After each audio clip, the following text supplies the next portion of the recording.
Qué dicha para el pobre navegante cuando en el mar de noche está perdido y después de los poemas que ha sufrido, ve al final la luz del faro rutilante. Cuán aislados de todo nos creemos en las borrascas de esta mar bravía, un consuelo nos queda todavía que con fe y esperanza alcanzaremos.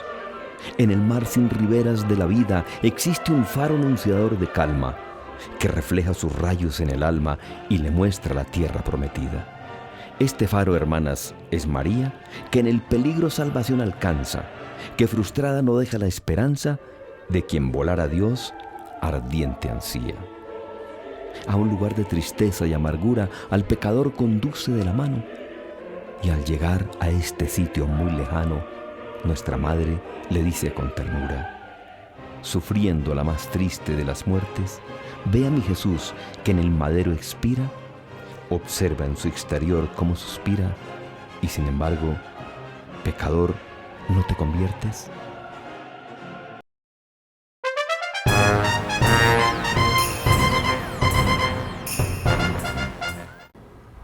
Bueno, Mónica, ¿y esta casa qué será? ¿Qué contendrá? ¿Qué es? ¿Un convento? ¿Una iglesia? ¿Qué es? Tiene cara de monasterio también, ¿no? Pues entremos e investiguemos a ver quiénes viven aquí y qué nos cuentan. Este es su espacio dedicado a los hechos, sucesos y personajes de la región, los municipios y la nación.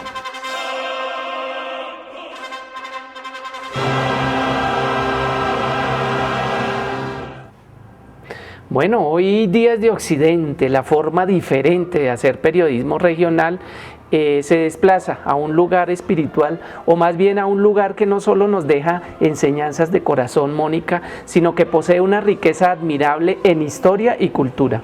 Así es, Giovanni. Este lugar fue instituido por Monseñor Jorge Murcia Riaño, quien es además el fundador de la Compañía de San Juan Evangelista. Mónica y televidentes, en este espacio pues estaremos presentando a varias personas, más exactamente hermanas juanistas, quienes nos conducirán a través de este documental y nos contarán quiénes son, qué hacen y quién es el padre Murcia, Mónica, que pues está enterrado aquí en esta capilla. Bienvenidos, los invitamos y los dejamos con la hermana Nidia Victoria. El padre fue un visionario y una persona que nunca pensó que él pudiera ser un fundador. Un hombre muy suave, un sacerdote de la iglesia de Bogotá. Para nosotras, pues él es un santo y estamos en ese proceso de que pueda ser reconocido por la iglesia. Hasta el momento tenemos el primer paso de la beatificación. El padre ya no lo llamamos padre, sino siervo de Dios, Jorge Murcia Riaño. Ya la Iglesia Católica lo ha proclamado siervo de Dios, pero eso ha sido algo más bien secreto, todavía no como Juan Pablo II, que ahora es beato, ¿no? El primer paso antes de beato es siervo. El 15 de noviembre celebramos nosotros la Pascua del Padre Murcia, o sea, el día que él murió, ¿no es cierto? Precisamente el día que cumplió 15 años de haber muerto fue que se trasladaron los restos de Bogotá hacia acá, que fue para nosotros algo muy significativo y donde pudimos como descubrir la santidad del Padre Murcia, porque cuando sacaron los restos estaba intacto.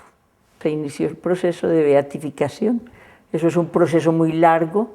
En este momento ya es considerado siervo de Dios, que es como la primera parte, ¿no es cierto? Y ahí vamos en el proceso, luego más tarde lo declararán beato y eso es lo que esperamos, ¿no es cierto? Y más tarde santo, que su santidad sea reconocida por la Iglesia.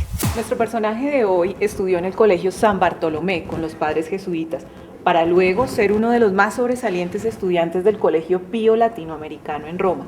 Pero, ¿quién fue Jorge Murcia Riaño?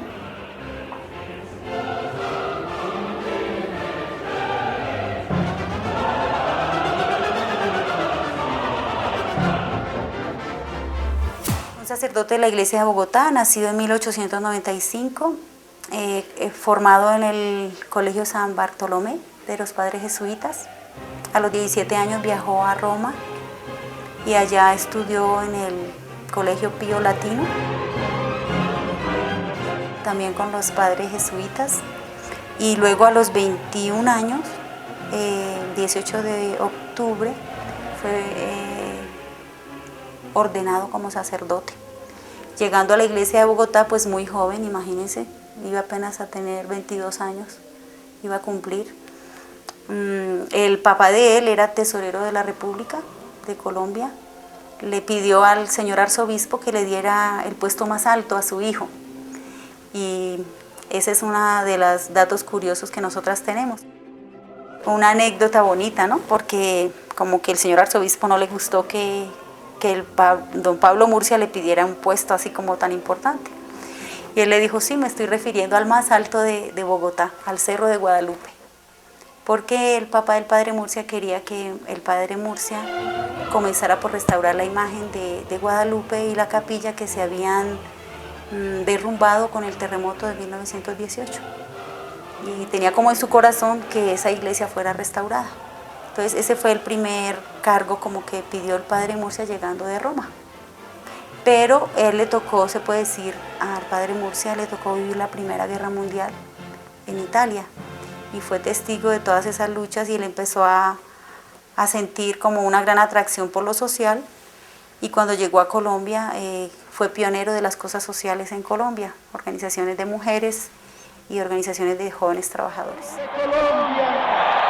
Que luchéis como valientes para ganar el pan de cada día en la agitada ciudad o en el último rincón de la patria, en el rumor del taller o en la trepidación de la fábrica, en la altura del andamio o en la oscuridad de la mina, a lo largo de las vías en construcción o a lo ancho de los campos de labranza, en buques y canoas sobre las ondas de nuestros ríos o por los caminos, sobre trenes y buses, carretas y tractores, camiones y bicicletas, en la fatigada cabalgadura o al pie de la bestia de carga. Obreros y obreras, que tenéis la honra de trabajar para sostener la vida propia y la del hogar querido, yo os saludo con el alma emocionada. Padre Murcia murió a los 49 años en el año 1944, el 15 de noviembre. Le dio un cálculo en el riñón y en la clínica Marley lo operaron y a los pocos días murió. Él mismo se reía, hizo hasta un poema, que es que tengo un cálculo en el riñón, y bueno, hay cositas curiosas del padre porque él era muy serio pero era muy cómico. Se reía del cálculo en el riñón que le había dado. Yo a veces me pavoneaba de quien siempre me salía. Cualquier cálculo que hacía, en verdad no me fallaba mi ojo cuando calculaba. Al ver a Dios mi presunción para darme una lección, hizo en forma fraternal que me saliera muy mal un cálculo en el riñón. Por tal error, ¿quién creyera? A Marley vine a parar. Me tuviera que operar y el cálculo salió afuera de la estocada primera. Cálculo más sencillo me hizo caer esta vez en manos de un ser que es medio bueno y medio pillo, que se llama hermana Inés. Durante esta enfermedad me ha hecho ver su caridad, que no hay cálculo más bueno como el abandono pleno en la infinita bondad. Pero ¿quiénes fueron los que tomaron la función de coordinar y dirigir esta comunidad? La hermana Nidia nos habla de otras dos personas que tuvieron que ver con esta gran obra, el padre Jorge Angarita y Sor Blanca Ramírez.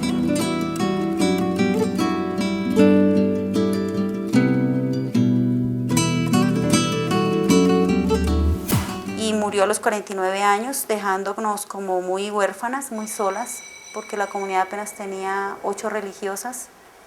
Y en su lecho de muerte habló con un sacerdote que había sido el amigo de él desde su formación de niño y le dijo que no dejara sola a la comunidad, y fue el padre Jorge Angarita. Entonces él es como un cofundador de la comunidad. También quedó otras hermanas, y entre ellas la que más como que formó cabeza de eso fue Sor Blanca Ramírez. Los tenemos a ellos 3 como los fundadores y cofundadores de la comunidad.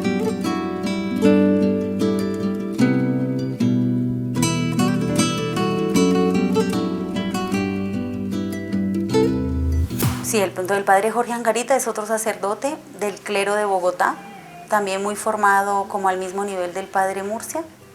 Los dos estudiaron en el seminario menor, porque en ese tiempo ellos entraban a los seminarios como a los 9 años. Desde esa edad ellos fueron compañeros, eran como amiguitos.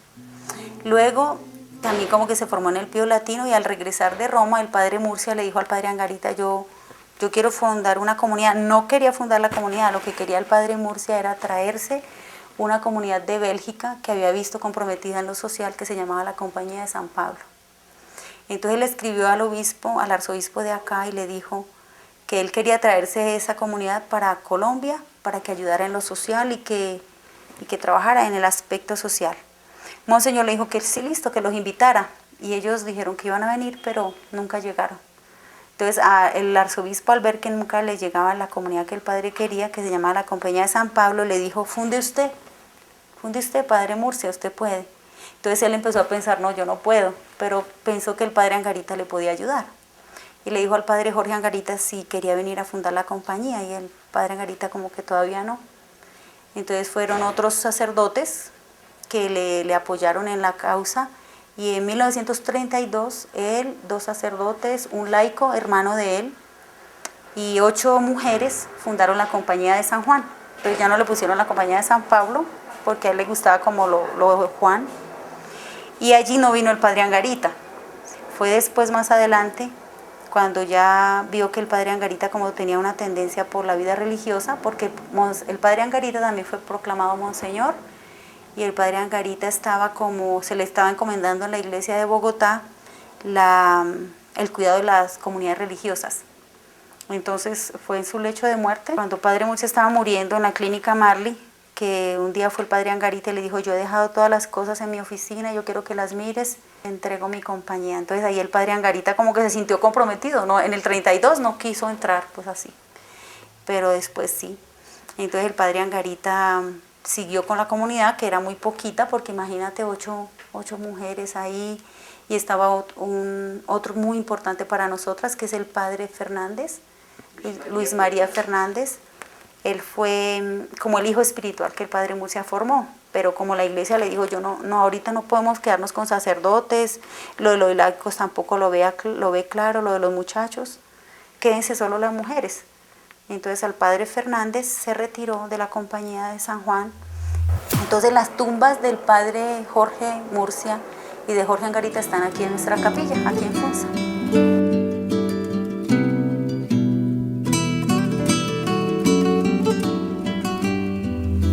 Sor Blanca era una mujer más bien silenciosa, callada, que la conoció Sor Fanny, ahora ella les puede contar algo, que como que fue muy firme en la opción de lo que comprendió del padre Murcia, y fue superiora general durante 22 años, porque es que imagínense que el padre Murcia se murió muy rápido, quedaron muy poquitas, y como ir comprendiendo eso, pero Sor Blanca tenía una visión muy clara con la iglesia, muy amiga de los obispos, tenía unas relaciones públicas muy lindas, y también era una mujer de mucha vida interior. Y sí, las fotos que les vemos a ella son una mujer como de una sonrisa y muy suave, como que era... Todas las hermanas cuentan, yo no la conocí, que todas ellas dicen como que Sor Blanca la hubiera amado a ella más que a todas. Como cuando pasa algo que como que todas se sintieron tan amadas que cada una creía que era hija única. Bueno, y después de su regreso al país nuevamente y después de 7 años de ausencia, recién ordenado sacerdote, el padre Jorge Murcia Riaño pensó en todo, menos en formar una comunidad o una fundación. Sucedió este milagro, si se puede llamar así, gracias a los ruegos de las almas devotas de la Virgen, quienes solicitaron al señor arzobispo Herrera Restrepo la iniciación de una asociación de señoras y señoritas que fomentaran el culto a la Santísima Virgen en devotas de la Virgen de Guadalupe. Fue el nombre que le dio nuestro fundador porque quería que formáramos una compañía de religiosas, sacerdotes y laicos, que sirviéramos al Señor en el carisma con la juventud trabajadora y en lo social. Después de la insistencia del padre y de la comunidad en general, devotos de la Virgen de Guadalupe, el día 23 de mayo de 1938 se decretó, y haciendo uso de las facultades que por derecho le correspondían a la comunidad, se erigiese canónicamente con el carácter de pium sodalicio la Compañía de San Juan, cuyo oratorio es la Capilla de Cristo Rey, firmado este decreto por el arzobispo de Bogotá, Emilio de Brigar. El padre Jorge Murcia Riaño fue inspirado por el Señor con un carisma especial, que es el carisma de San Juan Evangelista. Y con ese carisma lo primero es amar a Jesús con un amor íntimo que nos lleve siempre a un amor por Jesús y por hacerlo reinar. Y la segunda parte del carisma pues es nuestro compromiso apostólico con el reino y es hacerlo reinar en medio de la clase trabajadora, porque el padre Murcia había visto la realidad de la clase trabajadora de Colombia, que pues estaba en mucho sufrimiento, muchos problemas de derechos de los trabajadores, y él había luchado por muchos derechos, por ejemplo la ley del domingo, la ley del banquito, fueron leyes que el padre Murcia ayudó a impulsar para que los trabajadores tuvieran mejores condiciones de vida, porque el padre Murcia creía que el reino lo hacemos también defendiendo a los derechos de los trabajadores. Aunque comenzó el padre Murcia también con religiosos, con hombres, terminamos al final solo mujeres, y ya la iglesia nos aprobó como hermanas de San Juan Evangelista. Es una congregación que tiene un carisma especial. Nuestro carisma llega a cualquier lado porque todos, a pesar de los pocos o muchos que somos trabajadores. Por eso que hay que conocer el carisma de la congregación de las Hermanas de San Juan Evangelista, porque somos para el pueblo trabajador.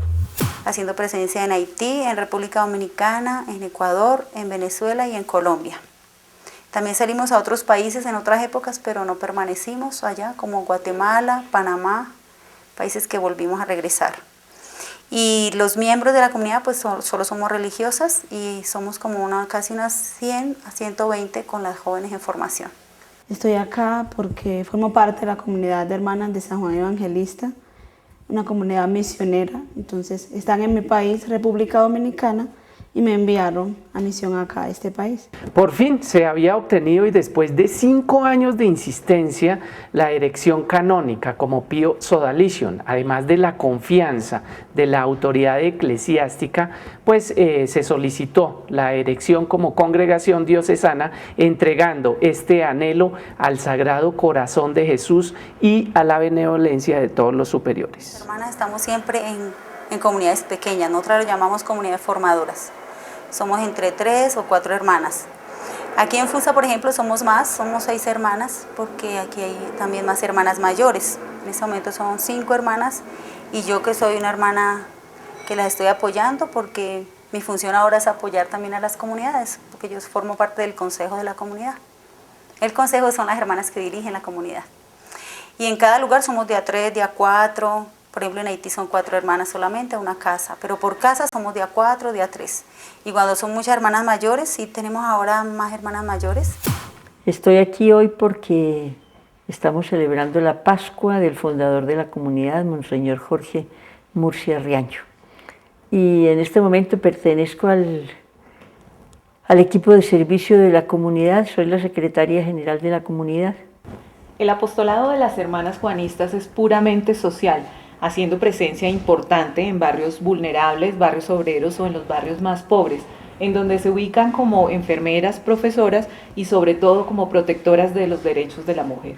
Nuestra labor específica es lo social, y entonces nos ubicamos siempre en un lugar como para impulsar la parte social. Entonces hay diferentes aspectos, por ejemplo, estamos en Apartadó y en Barranca Bermeja.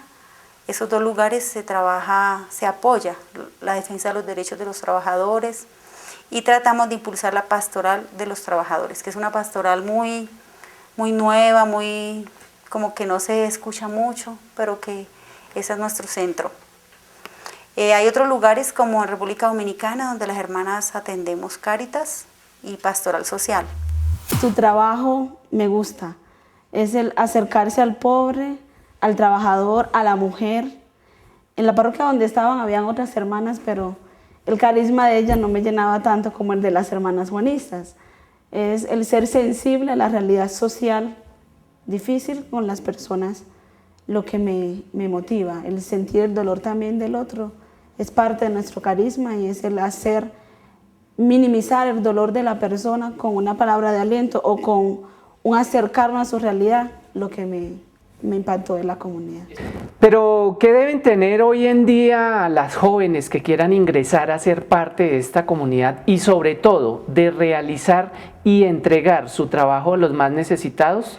En los últimos tiempos las jóvenes en un porcentaje mínimo ya no desean ingresar a este tipo de comunidades. Si una joven siente inquietud por servir a Jesús, tiene que tener dos cosas en nuestra comunidad. Primero, que se haya enamorado de Jesús, que Jesús sea la causa de su vida, que comprenda quién es Jesús de Nazaret.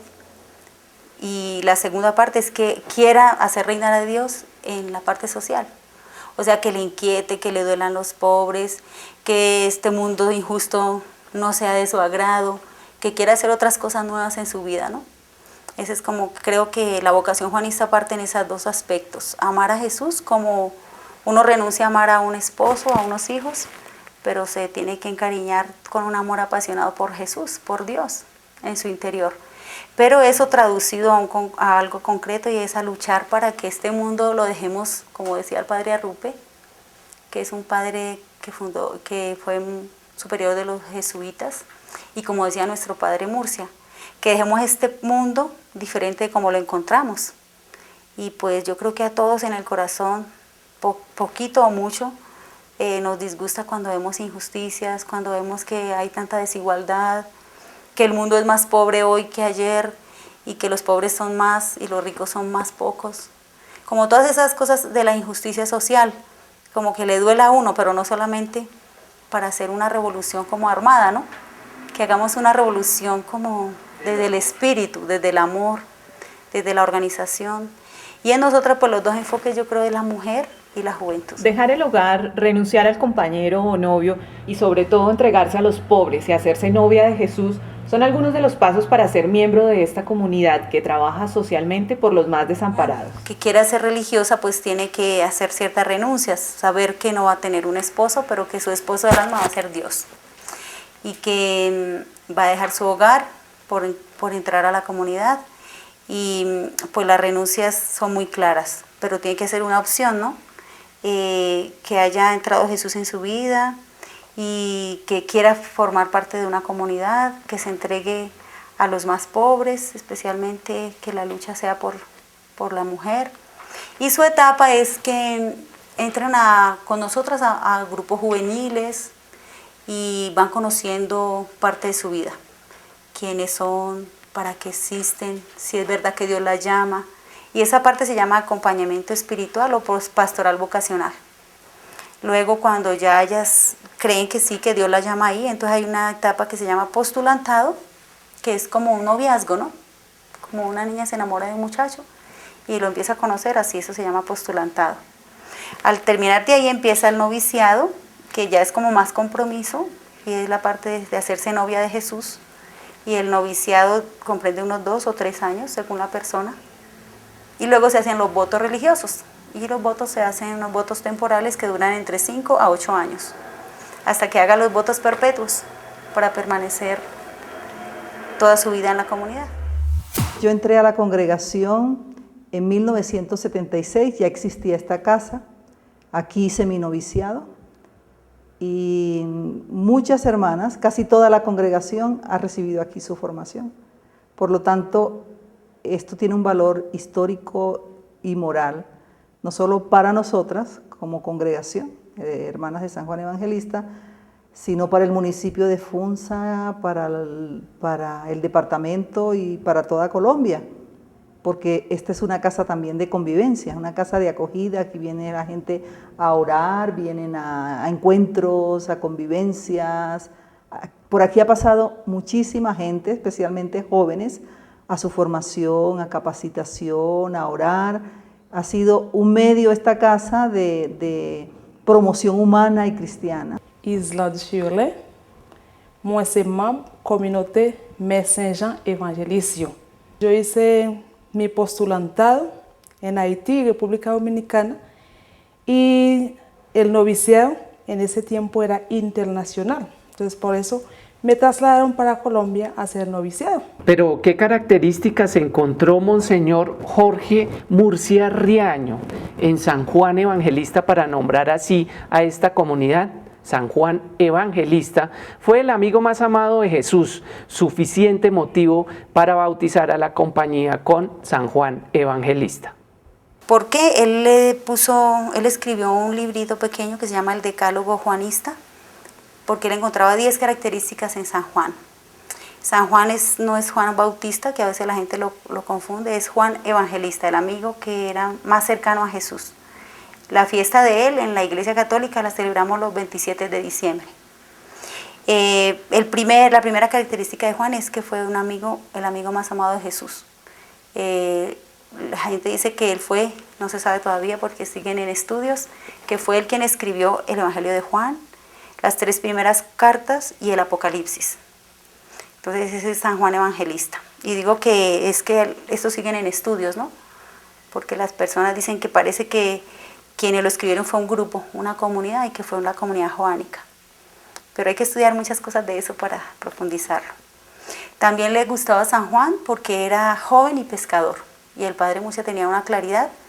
Después de haber ido a Bélgica y haber conocido la JOC, la Juventud Obrera Católica, él veía que la clase obrera y el mundo del trabajo y el mundo social solo se redimía a través de las clases sociales, especialmente la clase obrera. Pero él no quería que fuera por la lucha de clases, sino por el amor y por la formación. Entonces Juan le representaba el joven y el trabajador. Porque a Juan era el más joven del grupo cuando Jesús en el mar, en la playa, lo encontró y estaba pescando. Entonces pescador nos identifica al joven trabajador. Y joven porque era uno de los más jovencitos del grupo. También porque era amante de la Virgen María. Dice pues que él fue el que se la llevó a su casa, que cuando Jesús murió en la cruz, le entregó a Juan, a la Virgen María. Pues como que cada uno de nosotros pensamos, si yo me voy a morir y siento que me muero, ¿a quién le voy a dejar mi mamá? Pues a mi mejor amigo, no se la voy a dejar a cualquiera. Entonces el amor a la Virgen es muy especial en nosotras.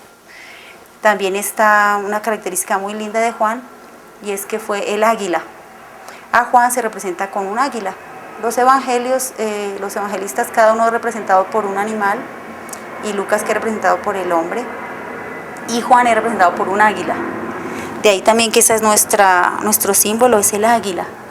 El águila es el ave más grande, es la reina de las aves, es la que va más alto, la que mira más alto, la que va al infinito, porque se supone que Juan es un gran teólogo.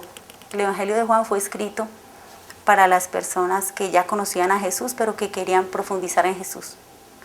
Entonces por eso a Juan es identificado con el águila. Entonces el padre Murcia nos dice que nosotras, la juanista debe ser águila por su alteza de miras, que tenemos que tener visión, prospectiva, tenemos que mirar cosas en grande.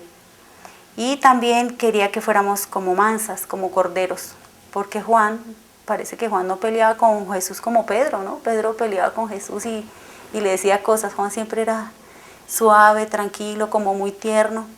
También entonces el padre Murcia le encontró esa cualidad a Juan. ¿Qué papel fundamental representa la mujer para las mujeres de la compañía San Juan Evangelista? ¿Y por qué su fundador dejó explícitamente escrito que se amara a la Virgen y en especial a Nuestra Señora de Guadalupe? Decía que no podíamos, una persona que ama a Jesús no puede decir que no ama a su mamá. Es como que tú tienes un amigo y tú te encariñas con él, pero también si él te presenta a su mamá, pues tienes que amar también a su mamá. Nosotras amamos a la Virgen María porque vemos que también es parte de la redención. Si una virgen y una mujer no hubiera dado el sí en la historia, pues la historia no nos hubiera traído al Salvador, que fue a Jesús. Entonces, y en la Inmaculada, no sabemos tanto por qué, porque el padre Murcia también tiene una gran relación con la Virgen de Guadalupe, pero el padre nos quiso fundar un 8 de diciembre, Día de la Inmaculada, y esa fue como parte de su base, de la base espiritual.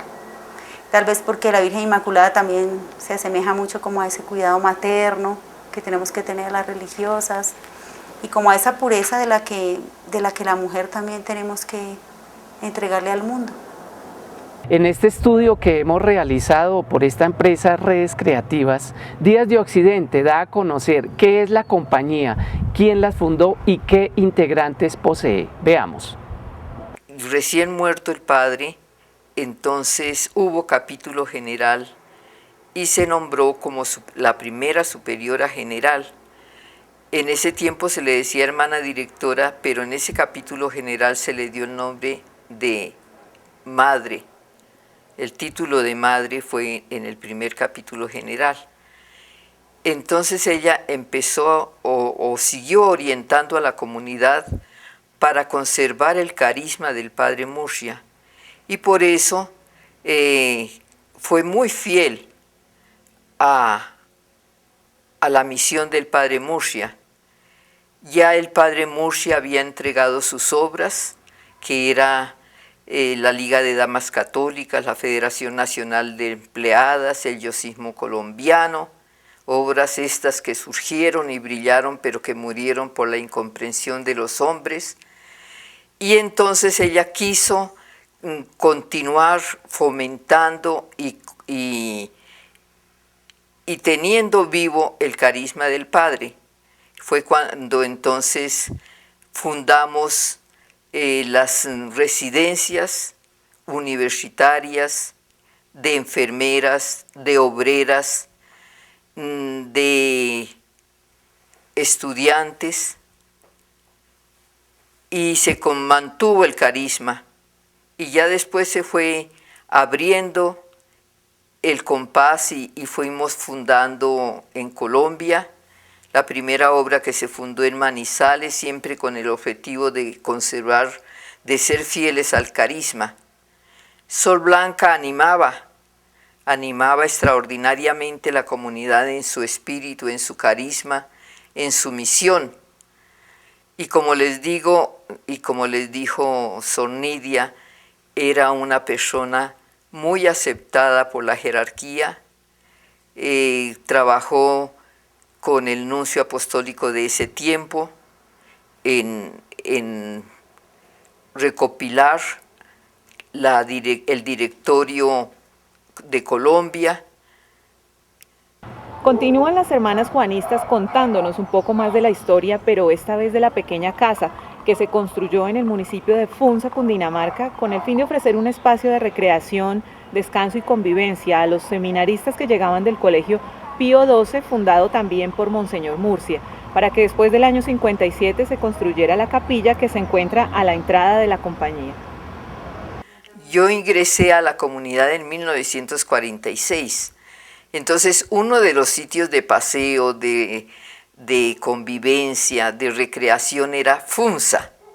Teníamos aquí, el padre Murcia tenía una casita muy hermosa, una casita pequeña, y como dedicada al descanso y al paseo de los seminaristas.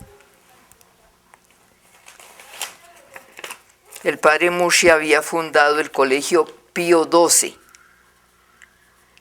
y para formación de seminaristas, porque como decía Nidia, se abrió la compañía, se fundó con las 3 secciones, sacerdotes, laicos y juanistas.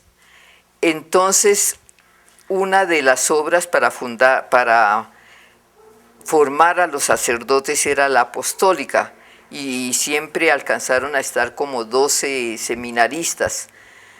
Y fundó también el colegio Pío XII, también con ese fin de formar laicos juanistas, de fundar un espíritu muy lleno de Jesús. Y aquí venían a pasear y a reuniones. Era una casita pequeña. Después ya continuó hasta el año de 1957. Entonces, en 1957, se quiso crear aquí la capillita, el centro de la comunidad. Y fue cuando se pensó en edificar esta capilla, donde hoy están los restos de todas las juanistas fallecidas, y están los restos del padre Jorge Murcia Riaño, del padre Jorge Angarita Pardo, y las celebraciones de las bodas de plata se realizaron todas aquí. Ya empezaba a edificarse este edificio. Fue muy hermoso, esa celebración de las bodas de plata fueron hermosas, se estrenó el altar, que es muy hermoso, se hizo concentración en ese tiempo, había mucha juventud, muchas residencias, entonces hubo una concentración de todas las residentes, fuera de eso todos los que habían pertenecido a la JOC, a la Liga de Damas Católicas, a la Federación Nacional de Empleadas. 58 años que ingresé a la comunidad. Cuando llegué aquí a este sitio, estaban recién llegadas las hermanas a vivir aquí. Ellas habían llegado en abril de 1954, a principios del mes de abril. Yo llegué el 28 de abril de 1954. Esto era, pues, ¿qué digo yo? Esta finca todavía estaba como muy enmontada. Nos tocó mucho las primeras que llegamos aquí, trabajar fuerte, echando asadón, sacando piedra, limpiando. No había agua aquí en ese entonces, muy poquita. De un barrano que había aquí cerquitica donde yo estoy sentada, había un barreno y ahí se sacaba agua prácticamente para los baños, digamos así, ¿no es cierto? Y había que traer agua, traían agua de Bogotá todos los días para hacer de comer. Aquí vivían muy poquitas hermanas, solamente las novicias y 3 hermanas. Y en ese año, en 1954, por primera vez, hicieron las hermanas su retiro de 8 días aquí, pero venían por la mañana y las llevaban por la tarde. Hay hasta una historia muy simpática, el señor conductor de la comunidad las traía por la mañana y las llevaba por la tarde. Y como los retiros eran en silencio, un día le preguntaron, señor Lagos, porque era de apellido Lagos, señor Lagos, ¿usted qué ha hecho? Y dijo, llevar mudas y traer mudas, porque como era en silencio que hacíamos los retiros, entonces él dijo, llevar mudas y traer mudas. A ver, existía muy poco de lo que hay ahora de esta construcción, este edificio. Solamente existía ahí a la entrada aquí de la casa, había una capillita pequeñita, muy chiquita, y un salón grande ahí, donde nos reuníamos siempre por la tarde. Y de la parte de aquí de adelante solamente había, donde existe hoy el museo. El lado B de la historia de Funza está aquí, en este lugar lleno de historia, donde el funzano busca ubicar ciertos puntos estratégicos en la composición y el tejido de su historia.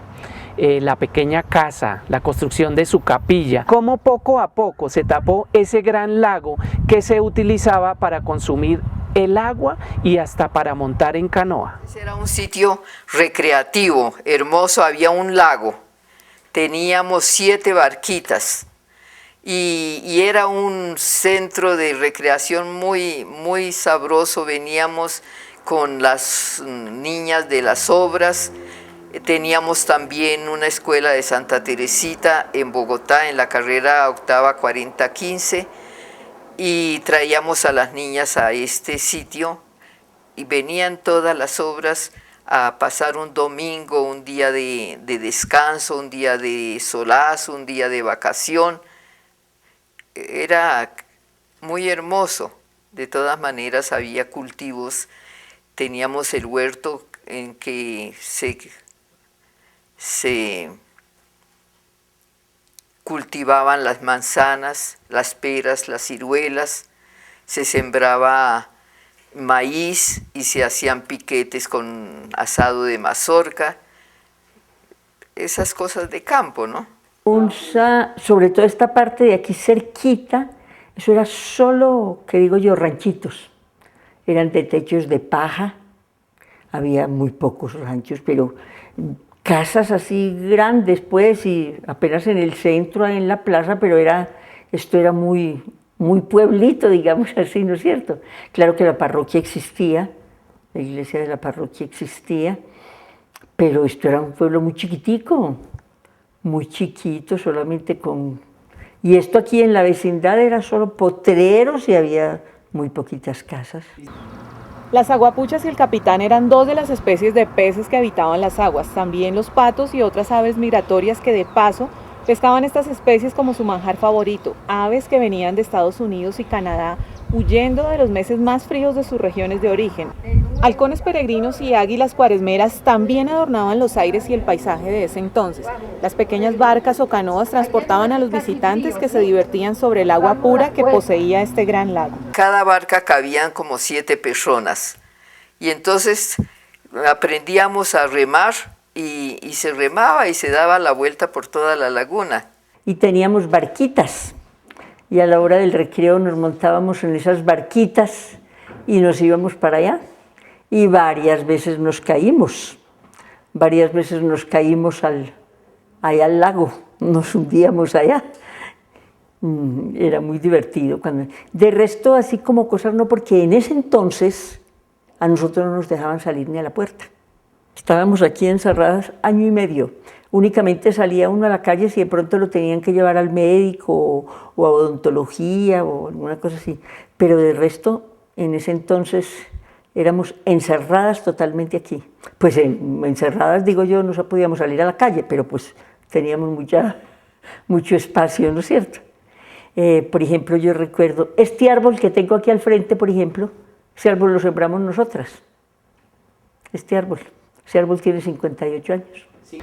Edgardo Foschini fue el primer arquitecto encargado del diseño y construcción de la capilla, así como un artista famoso de la época quien diseñó el altar.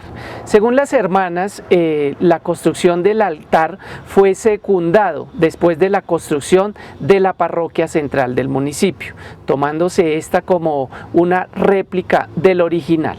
Fue un cuñado mío, Edgardo Foschini, el arquitecto de la capilla, no, el altar fue un artista muy afamado que había, pero creo que nosotras, primero que todo, hicimos este altar antes de Funza. Yo me acuerdo que solamente pedíamos colaboración para el altar, que costó 7.000 pesos, hoy cuesta como 700 millones por lo menos. En este lugar, antes de la construcción de esta capilla, existía un espacio más pequeño con características de oratorio que se utilizaba para orar y conectarse con Dios. Luego se construyó una más grande que hoy es la insignia de la Compañía Evangelista en Funza, municipio de Cundinamarca. Igual la casita había la capilla del local, ¿no? Una capillita muy hermosa en donde los muchachos, el padre celebraba la misa, y venían los muchachos del Pío XII, de la Apostólica, de las obras, venían acá. ¿Qué más encontramos y encontrábamos en este lugar lleno de encanto, tradición e historia? Las hermanas juanistas conservan algunas de las pertenencias del fundador como un tesoro.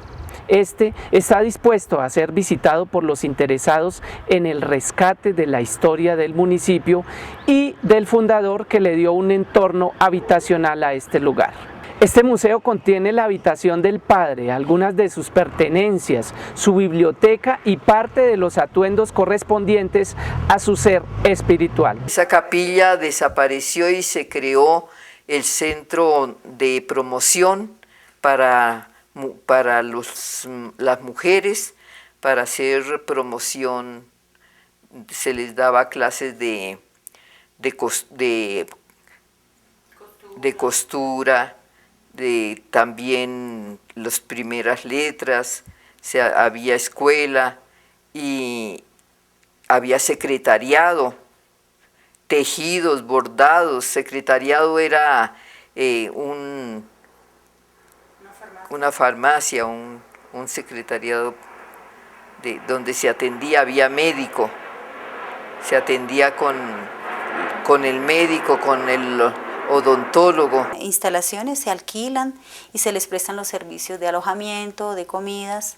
Si algún grupo nos pide algún servicio espiritual que esté a nuestras manos, o algún servicio de una convivencia para jóvenes, trabajar de autoestima o trabajar el nivel de la formación humana, psicoespiritual, pues tenemos muchas hermanas capacitadas para eso. Yo soy de la costa, yo nací en Sucre, y venía de Montería, porque allá viví mucho tiempo y de allí salí para la congregación, ¿sí? Yo llegué a hacer mi noviciado. Mi primera casa fue al sur de Bogotá, en San Benito, donde estuve 6 meses y luego vine con otras compañeras aquí. Recuerdos muy lindos porque por el movimiento de esta casa, en donde había muchos catequistas a quienes formábamos, íbamos a las casas a hacer reuniones de comunidades, de pequeñas comunidades, formación bíblica. Conocíamos mucho a los vecinos, visitábamos a los enfermos. Sí, mucha vida pastoral aquí. Y este ha sido un centro también, digamos, litúrgico, porque aquí vienen a celebrar la Eucaristía desde esa época. Bueno, hemos finalizado nuestro recorrido por este espectacular lugar. ¿Cómo te pareció, Mónica? Espectacular, además, porque siempre pasamos tal vez frente a estos lugares, pero nunca nos preguntamos qué hay ahí adentro, qué representa para nuestra historia, por qué está aquí, qué tiene para nosotros. Y efectivamente la gente que nos cuenta la historia a veces se detiene más bien a mostrarnos los parques principales, los marcos principales y arquitectónicos, pero nunca se alejan un poquito más a mostrar qué contienen estos lugares llenos de historia, de tradición y sobre todo de encanto, Mónica. De encanto, pero lo más triste y algo que nos contaban las hermanas es que el municipio o la administración municipal les ha hecho ya una advertencia porque por en medio de este lugar va a pasar una carretera. Efectivamente, y usted decide la historia de su municipio, de su ciudad, pues no dejemos que atraviesen más carreteras. Hay muchos otros espacios que de pronto se pueden interrumpir y no cortar de pronto esta iglesia que tenemos aquí por la mitad para construir una calle más de un municipio.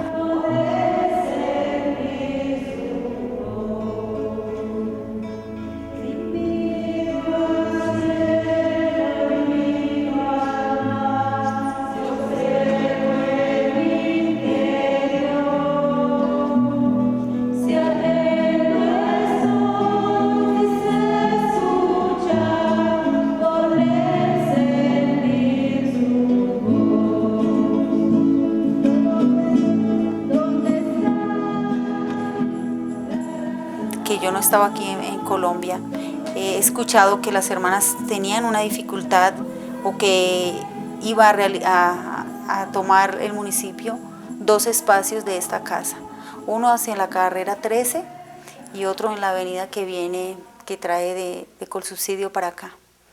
Dicen que hay unos planos y sí estaban, ya lo hemos estado viendo, un levantamiento topográfico que hicieron y que el municipio va a tomar como orden territorial estos 2 espacios de la casa.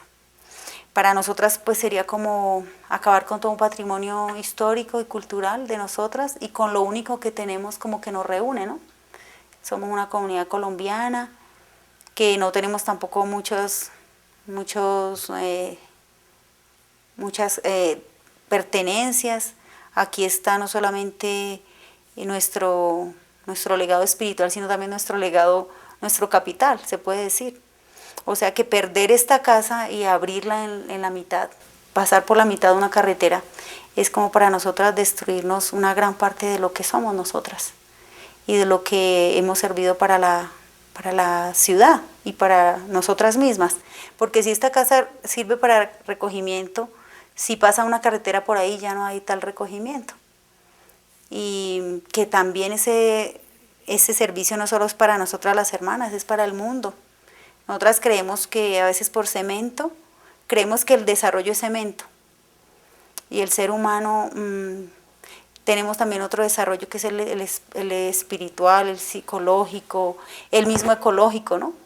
Mira, nomás hablamos del lago, el lago fue destruido, se puede decir, cuando empezaron todas las floristerías. Casi hace unos 25, 30 años. Nosotras éramos novicias en el año 84.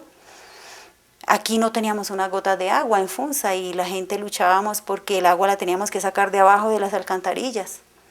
Y era un municipio que sí tenía agua, pero que eran los propietarios de los grandes capitalistas de las floristerías que habían absorbido toda el agua. O sea que uno dice, bueno, la laguna también se fue secando por muchas cosas, ¿no? también por intervenciones humanas, no solamente de tipo climatológico. Y el perder eso también perdemos como mucha vida también como del espíritu, del alma, de lo ecológico, de lo que pertenece a nosotras. Y creemos pues que tendríamos que hacer como una negociación o tendremos que mirar bien, porque si ellos quieren 6 metros para que pase una calle, pues divide el centro de la casa y asumiría también parte del museo, que también es una riqueza y que es una riqueza también histórica, porque el museo, que es la parte que después vamos a ver, o que ya se pueden ver en la televisión, en las filminas, fue formado hace 30 años y ahí está todo el legado. Nos parece que se podría entrar como en discusión con las cosas del territorio, porque para nosotras sería como un desastre, ¿no? Un desastre como a nivel de todo. Además nosotras no tenemos más para dónde coger y dividir las dos cosas pues nos hace una cosa muy difícil. Y si pasa una carretera por ahí, cambia el sentido de todo lo que hemos sido para Funza y de lo que somos para nosotras mismas. O tendríamos que irnos para otro lugar, no sabemos y no sabemos dónde podríamos estar, ¿no? Queremos hacer un estudio más fuerte, ¿no? Como más profundo. Realmente yo que estoy recién llegada acá, pues he estado mirando un poquito de esto, de los planos y todo. He estado tratando de mirar qué leyes podrían protegernos, pero bueno, hay leyes que convienen casi siempre más al Estado que a la población. Antes parecía que estos territorios habían cobrado muchísimos impuestos, ¿no? Había subido su valor y hace un tiempo para acá ha bajado. O sea que nos gustaría que se replanteara eso, si no es posible que se tome otro lugar y no tenga que ser casi 2 partes que tomarían de nuestra casa, ¿no? Una que no nos incumbiría mucho sería, aunque también la de la carrera 13, porque sabemos como que viene realmente como que es la calle principal de Funza, viene de Mosquera directo y es toda la que va de acá para allá. Y pues de verdad que, como alguna persona dijo, el desarrollo no se para, el desarrollo hay que seguirlo. Yo quisiera replantearle a todos los políticos y a todas las personas que tienen que ver con las cosas que incumben a nuestra vida, que replanteen también que el desarrollo no solamente es de tipo de autopistas y de cemento, sino que hay cosas que también hay que conservar por patrimonio y también hasta por manejo espiritual. La gente de Funza que viene a veces acá dice, ay, cómo descanso, ay, cómo esa parte espiritual. Podrán decir, bueno, pero hay un parque, que acaban de hacer un parque hace 2 años o 3 años allá al lado de los Vicentinos, más abajo, no sé cómo se llama esa zona, se llama Villa Paul, creo. Pues sí, pero también hay zonas y lugares que tienen y pueden ser respetados y se pueden mirar hacia otro horizonte. No hemos hecho todo lo que debíamos de hacer. Tal vez tenemos que profundizar más, conocer más las leyes y mirar qué podríamos hacer para defender este territorio, ¿no? Fuimos a la Casa de la Cultura a ver dónde podríamos nosotras aparecer. Nos dieron un librito muy pequeñito sobre las cosas de Funza, aún que eso también me replantea que la misma Funza debíamos de las personas de Funza y las que vivimos acá y las que han sido de Funza, luchar más por el patrimonio de la propia Funza, porque ya vamos a ser parte de un distrito capital y en 4 años ya somos distrito, en que tenemos que crecer, ¿no? Pero aún la Casa de la Cultura solamente aparecemos en ese libro, una foto que dice Centro Espiritual Juanistas, pero no se toma como un legado que hay fuerte de la historia, de lo que ha sido el pasar por este lugar, las personas, y el que nosotras mismas, de que una comunidad colombiana pues haya nacido y se haya como plantado acá, en Funza. Para nosotras, para la iglesia, pues eso es importante. Y también para el mundo en sí. Yo pienso que lo espiritual no solamente es para los católicos, es para todos. Y estamos en un tiempo en que lo espiritual y lo ecológico tiene más sentido de pertenencia. El ser humano tendrá que volver allá y lo está volviendo. Las leyes pueden existir si si nos ayudan a todos al bien común. Otros podrán decir, no, pero entonces si nos abren esa vía llegamos más rápido a San Ramón, creo que se llama el lugar que hay allá. Pero podrían replantearse otros lugares u otras formas donde no se estropee un patrimonio que no se ve, ¿no? O sea, la parte social, cultural, histórica, son cosas que no se tocan, pero que están dentro del ser humano. Creemos que las hermanas juanistas somos como un patrimonio cultural y espiritual de este pueblo, y para todos los nuevos que hemos llegado, porque yo estoy recién llegada, pero toda la población que vemos que nos vamos acercando a esta gran ciudad del distrito capital, tenemos que decirles que no podemos perder la memoria, y que dentro de la memoria histórica de Funza, nosotras las juanistas formamos una parte importante. En planeación ya eso está asignado así. Nosotros hemos pasado cartas pidiendo que no, porque nos perjudicaría, pasaría esa carretera por parte de la casa, se destruiría mucho esto, y no estamos interesadas en que nos dañen el patrimonio histórico de la comunidad. Bueno, Mónica, se nos acaba el tiempo. Pues la invitación es a que todos ustedes vengan, conozcan, para que aprovechen todos estos sitios. Son bienvenidos siempre, nos decían las hermanas que aquí ellas están a disposición entera, porque hay muchas cosas para hacer acá. No es solo una capilla, no es solo un museo, sino que hay muchas cosas detrás de este sitio.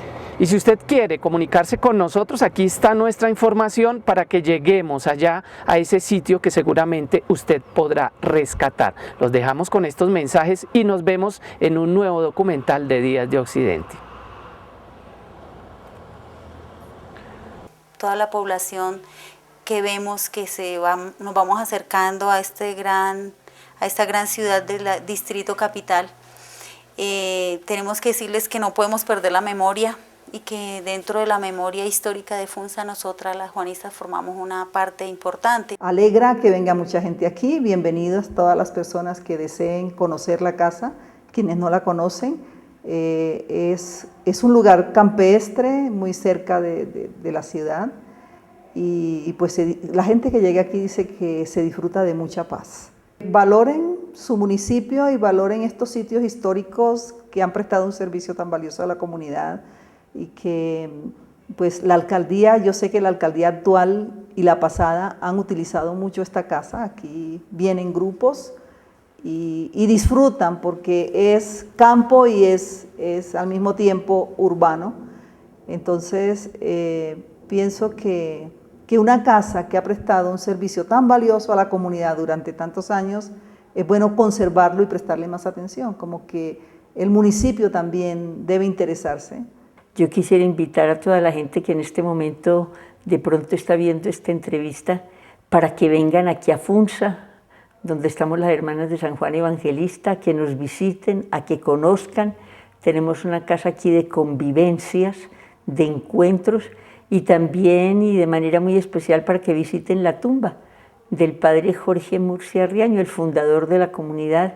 Es un pueblo bonito, muy tranquilo, y también me gusta mucho la parte del comercio que tiene Funza. Todo lo que uno necesita aquí se consigue. Mi deseo es que, al igual que yo, que quise conocer a Jesús a la manera de San Juan, que es nuestra espiritualidad, también ustedes aprendan a conocerle y amarle como el padre Murcia le amó, en esa amistad íntima con Jesús junto al pueblo trabajador. Que el Señor les bendiga.